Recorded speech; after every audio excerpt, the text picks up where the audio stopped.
All right, Patrick Henry, welcome to the Home Services Growth Summit show. If you will, tell us a little bit about your background and your career to date. Well, for 20 years, I was a full-time professional speaker and a humorist on SiriusXM radio. My career actually started in Nashville. I was the guy in college who you go to a bar, you see the guy on the stool playing guitar, singing with thousands of beautiful, okay, not that part, but at least the guy on the guitar on the stool singing. That was me. And so I did what every parent longs to hear from their new college graduate. I walked in my parents' bedroom one night and I said, "Mother, Father, thank you for the education. I'm moving to Nashville to become the next Garth Brooks." And so I packed up my car. I headed to Nashville, didn't know a soul. And for 10 years, I wrote songs for a Music Row publishing company, made hundreds of dollars. And so it was at that time that I used to perform a lot at a place called the Bluebird Cafe. And so where I always tell people, I wrote really good songs. If you want to make it rich in Nashville, you have to write really great songs. But I discovered pretty quick that I had a knack for funny songs. And I can remember the first time I played a song that I had no intention of pitching to artists. It was called "Stranded in Brownsville Again." And it's probably the most authentic song I've ever written because I wrote it at a bar at the airport in Brownsville, Texas, when my flight was canceled. And it got a huge laugh. And I went, wow, that feels good. And so I started really kind of working on my comedic side and got on SiriusXM radio on the comedy channels and just kind of pushed forward as a professional speaker and a humorist. I talk about elevating the customer experience and elevating the workplace experience, but I put music and humor into the program. And so I was cruising along like every speaker was until 2020, and COVID came along and brought my career to a screeching halt. And people say, "Well, why didn't you do virtual presentations?" Have you ever tried to be funny to a screen? It's not easy, especially when everybody turns their camera off. And so anyhow, it was about 2 months after the world shut down that I get a call from my college roommate. And he is one of these serial entrepreneurs. He has a financial services company. He owns a bunch of Planet Fitness gyms. He's just that guy. And he said, "Hey, I've got an idea that I want to run past you." He said, "There's a guy in my Mardi Gras club. He lives in South Alabama, where actually Mardi Gras was invented, not New Orleans." And so they have these clubs and organizations down there. And there was a guy who was a retired chemist who had invented an organic weed killer. And he said he wants me to partner with him and try to bring it to market. He goes, "What do you think?" And I said, "Well, I think Roundup just got sued for $10 billion. I think this might be the perfect time as long as it works." And he said, "Do you want to run the company?" And I went, "Well, let me see what I'm doing." Okay.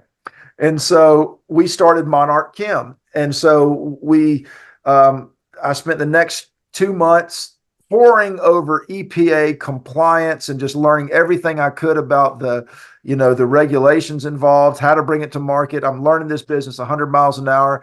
And it's just been an amazing experience. And so we're all over the country now. I've actually, before I got on this call, was on the phone with Ace Hardware and got a meeting with I don't want to jinx it, but we'll just say big box stores.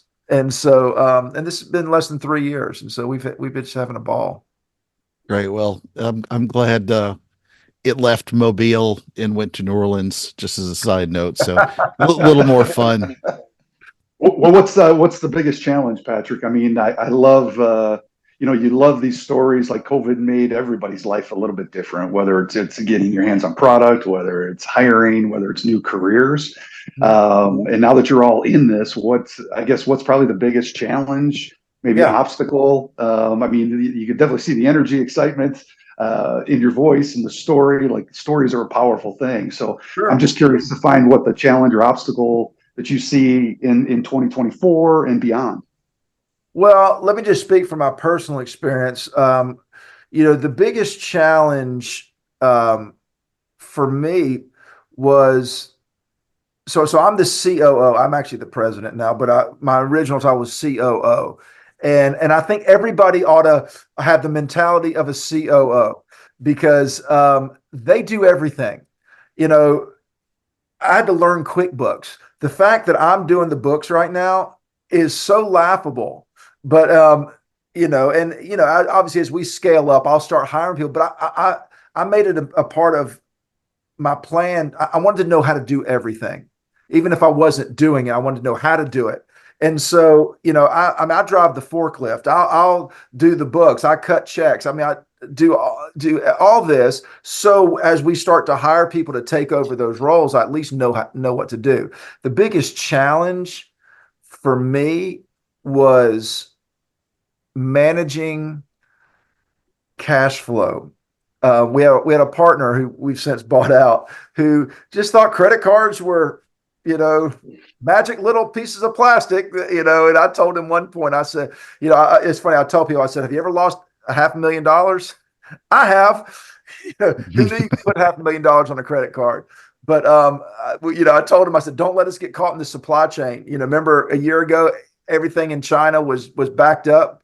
And the reason came out of the gate so strong was because glyphosate, which is the active ingredient in Roundup, it's made in China. And so all these plants had shut down because of COVID. And so now we're getting calls from these distributors saying, hey, we want to order a truckload. Okay. And so I had one guy tell me as the truck was leaving the plant, this does work, right? As far as you know. But anyway, I told our partner, I said, don't let us get caught in the supply chain. So he starts buying chemicals and getting us on rotating. Before I caught it, I mean, we had racked up so much money. I mean, we didn't lose the money. Obviously, we have the chemicals, but just managing, roles. Yeah. We weren't just three guys getting together, starting a company. We had to start putting people into roles. And like Yusuf, my college roommate, he's the CEO and he's a big picture guy. And sometimes, I always go to him, but I also have to tell him to back off sometimes because my role is to do this. Lon's role is to do this. And so keeping people in their lanes was a challenge. And now that those roles are defined, everything's running smoothly. Well, I worked in lawn care for several years as well for one of those bigger boys that uses a lot of chemicals. Yeah, we love those boys. Oh yeah. Yeah. But how do you go about, one of the things we used to talk about was they owned the largest portion of the market. Their nearest competitor owned a small percentage after. And then after that, it was chuck in a truck. Same thing with all kinds of businesses, windows, roofing, solar, bath, whatever. How do you go about differentiating yourself in this marketplace, either through product, price, experience, or what it is that you're doing to help you grow so quickly? Yeah, I call it the loss mentality. So I don't say, okay, you've got Roundup, you've got Ranger Pro, I can name 5 different weed killers and put us up next to it. And I don't talk about how our product kills weeds better than these guys, because I'm not sure it does kill better than those guys. But I do know that people buy for 2 reasons: desire for gain or fear of loss. So we operate in the fear of loss category. Yes, we will kill your weeds, but we won't kill your dog. We're safe for your kids. And so you establish that fear of loss. It's like with insurance. It's the client attraction story. Every insurance agent who's successful has a story about had that person not had insurance or an umbrella policy or whatever, their life would have been ruined when that tragedy happened. Same thing with us. We're not creating the need. People are starting to realize that toxic weed killer can harm your pets, but I've got a story that I tell customers all the time about, it wasn't my dog, it was a neighbor's dog who got into an ice sculpture, a shrimp. It was at a wedding shrimp and they had sprayed, Roundup, the day before or a couple days before, which doesn't make sense because it takes 7 days to work. But anyway, the dog got into it, licking and died, as a puppy. And so, people love their kids, but they're nuts about their pets.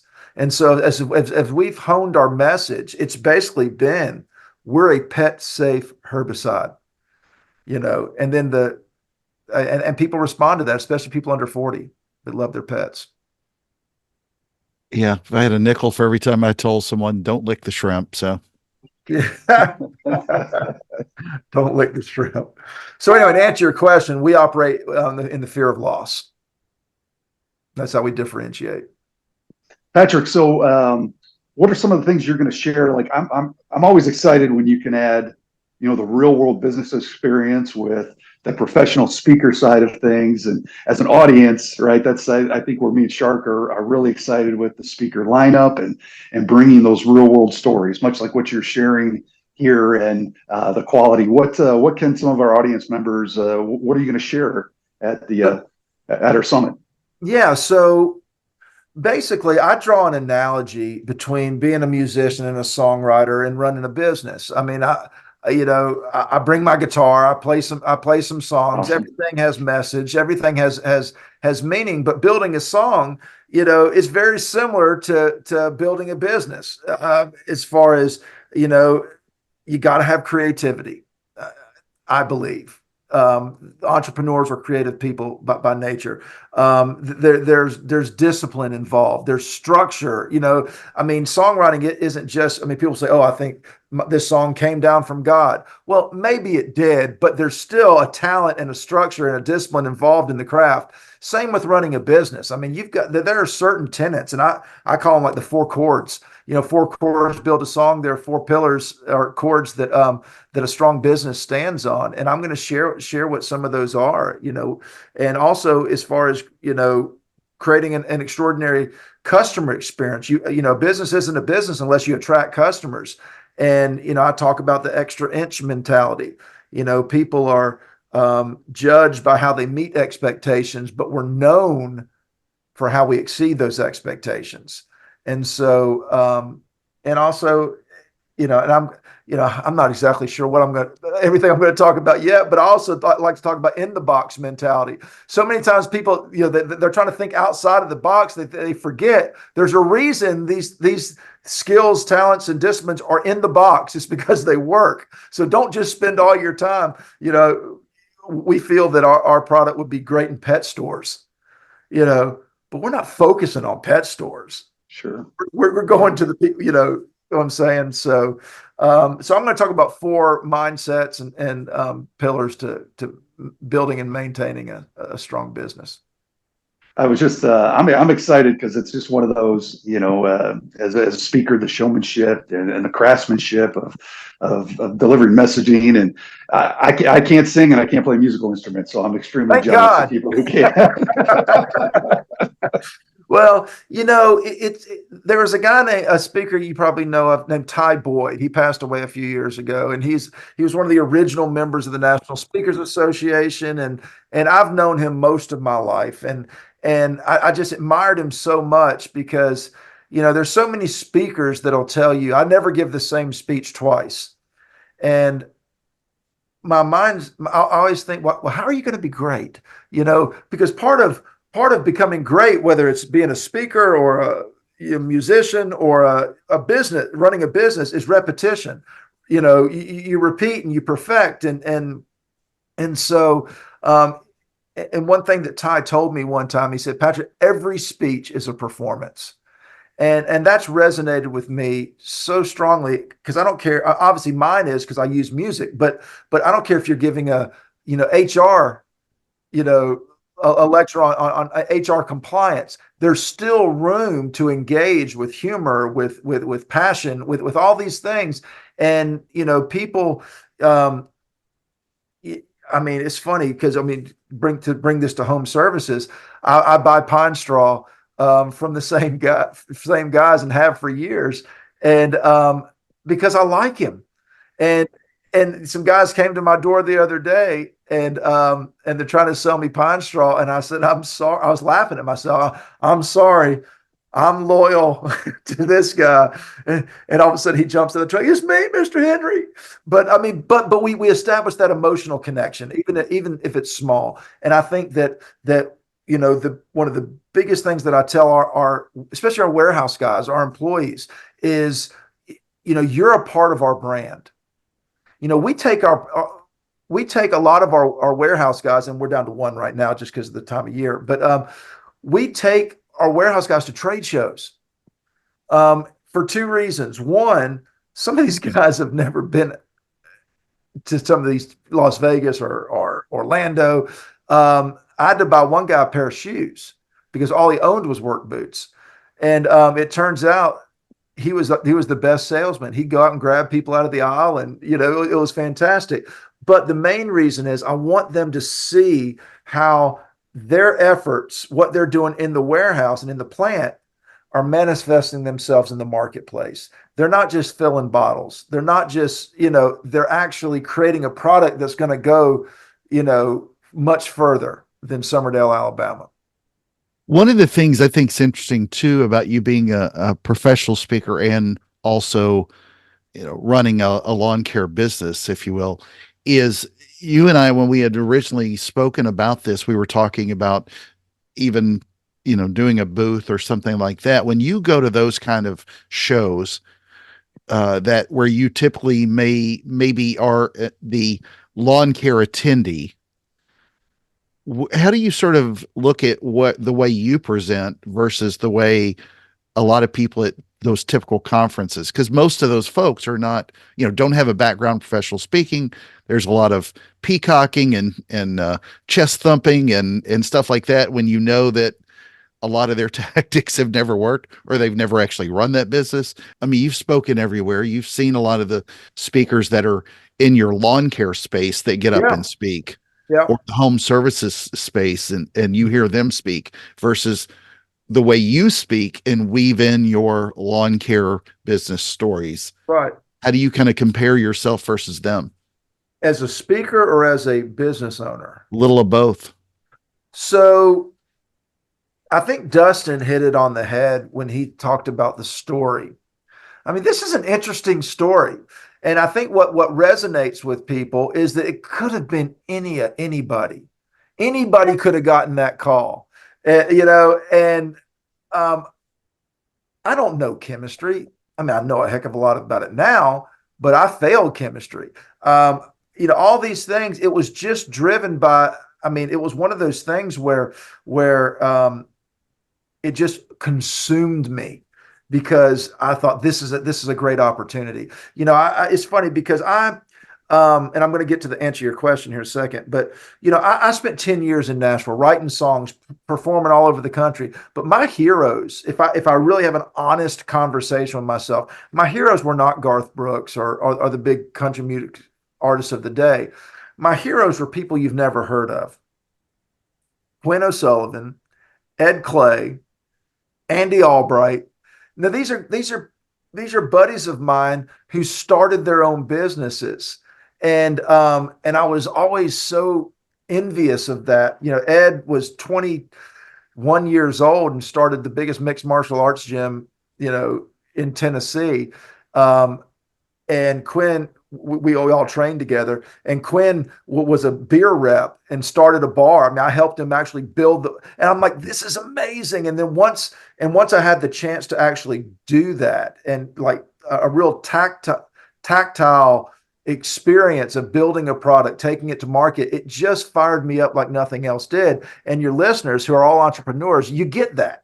There's something about, give me the ball, coach. That's what an entrepreneur is. They're the ones who say, give me the ball.